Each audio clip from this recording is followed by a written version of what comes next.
Good morning students. Last turn पे हम लोगों ने तुलसीदास की व्याख्या धनुष भंग पढ़ी थी। अब इन पर इनके जो पाठ में दो हैं हम लोगों के, वन पथ पर और धनुष भंग।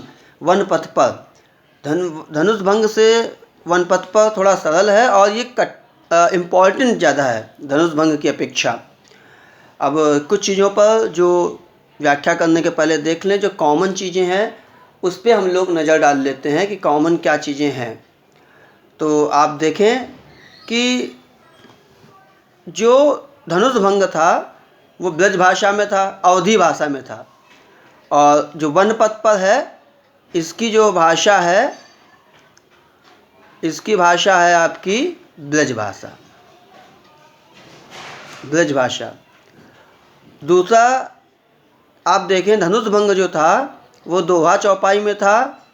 इसमें अगर आप देखेंगे तो आपको छंद मिलेगा सवैया, सवैया छंद मिलेगा। तीसरा आप देखें शैली, अगर देखें तो वो प्रबंधात्मक शैली थी, इसमें आपको मुक्तक शैली मिल रही है, मुक्तक शैली है। गुण अगर आप देखेंगे तो माधुर्य गुण मिलेगा, माधुर्य गुण मिलेगा, माधुर्य गुण है। और अलंकार की अगर बात करें तो सभी जो छंद हैं इनमें आपको रस, अलंकार सब में अलग अलग बताएंगे, और रस जो है वो आपको श्रृंगार रस मिलेगा, श्रृंगार रस मिलेगा। तो ये काव्य सौंदर्य के तत्व हैं जो कॉमन है, जो सब में है। आप ये नहीं लिखेंगे सब में एक जैसा ही होगा। अब हम लोग व्याख्या पढ़ते हैं। पहली व्याख्या देखें, पहली व्याख्या छंद है सवैया। पुरते निकसी रघुवीर वधु, धरि धीर दये मग में डगद्वय।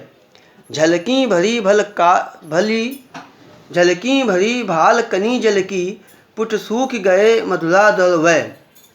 फिर बूझती हैं चरणों अब केतिक, पर्ण कुटी करी हो कितु है।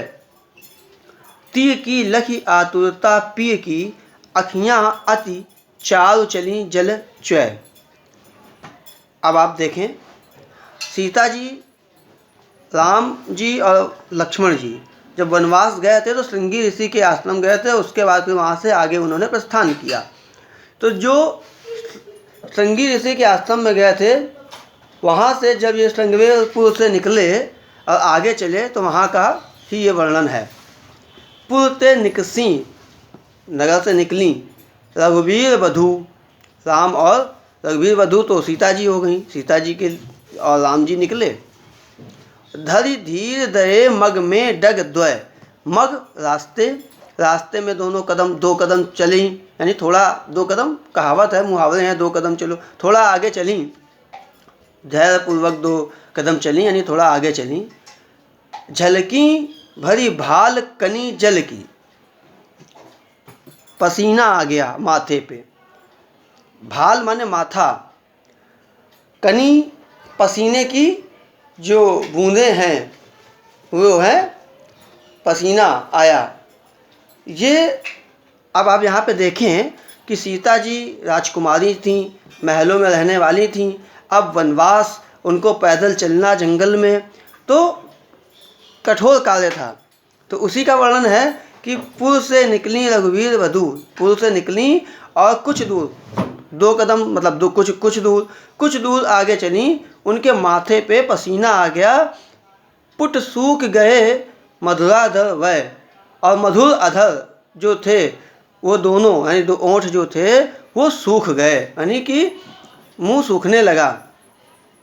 फिर बूझती हैं, फिर राम जी से पूछती हैं, थकावट आ गई है, अब रुकना चाहती हैं, लेकिन ये नहीं कहेंगी कि हमें रुकना है, थोड़ा इशारे से कहेंगी, बात को समझो। कैसे कहती हैं, चलनो अब केतिक, अब कितना चलना है, केतिक कितना, पर्ण कुटी, पत्ते की जो कुटी बनाएंगे जहाँ रुकना है, करी हो कित है। कित माने कहाँ, पत्ते की कुटी जो बनानी है वो कहाँ बनाएंगे। ती माने पत्नी, ती की लखी आतुरता पिय की, पत्नी की आतुरता को देखकर, उनकी थकावट को देखकर, परेशानी को देखकर अखियाँ अति चारु चली जल चय। आँखें जो थीं उन अति चारु, चारु माने सुंदर, उन सुंदर आँखों से जल चय, जल माने आंसू, चय माने चूने लगे। यानी कि उनकी आतुरता को देखकर, उनकी परेशानी को देखकर राम जी के नेत्रों में आंसू आ गए। आगे देखें सीता जी क्या कहती हैं। जल को गए लखन है लरिका, परिखो पी छाँ घड़ी को है ठाढ़े। लक्ष्मण जी पानी लेने के लिए गए होंगे तो उसी बात के लिए कहती हैं कि लक्ष्मण जो हैं वो लड़का ही हैं, यानी छोटे ही हैं, और पानी लेने गए हैं तो परिखो माने इंतजार करो, वेट करो, पी छाँ घड़ी, घड़ी माने एक घड़ी, घड़ी एक यानी थोड़ी देर, ठाड़े यानी थोड़ी देर रुक करके उनकी प्रतीक्षा कर लें। और तब तक पोंछ पसेव बयार करूं, अब पाए पकारियों भूभिर ठाड़े। तब तक मैं आपका पसीना, पसेव पोंछ कर बयार करूं यानी हवा कर दूं, और पाए पखारियों, पाँव को धो दूं, भूभिर ठाड़े जो जल गए, जो ज़मीन पे चलने से जो उनमें कांटे लगे और पाँव में जो थकावट आई, जो जलन हुई, तो उनके पाँव को मैं पखार लूँ, आपके पाँव को पखार लूँ और पसीना पोंछ कर हवा कर दूँ।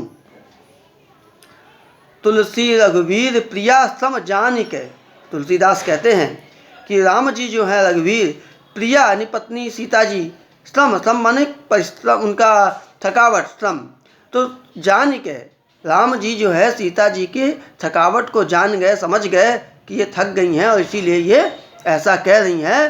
तो जानकर बैठ विलंब लो कंटक काढ़े, एक जगह बैठ जाते हैं और देर तक विलंब लो कंटक काढ़े, कंटक माने कांटे, पाँव में जो चुभे हुए कांटे हैं और उनको आप साफ करते हैं ताकि देर लगे और सीता जी को उतनी देर और आराम मिल जाए।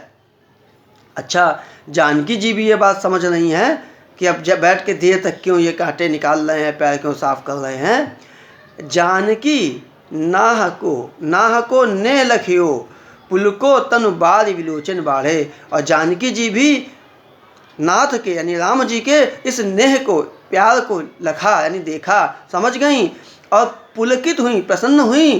तनु, पुलकित तनु है, तन जो है पुलकित हुआ, मन में प्रसन्नता, तन में प्रसन्नता हुई, लेकिन आँखों में प्रेम का जल।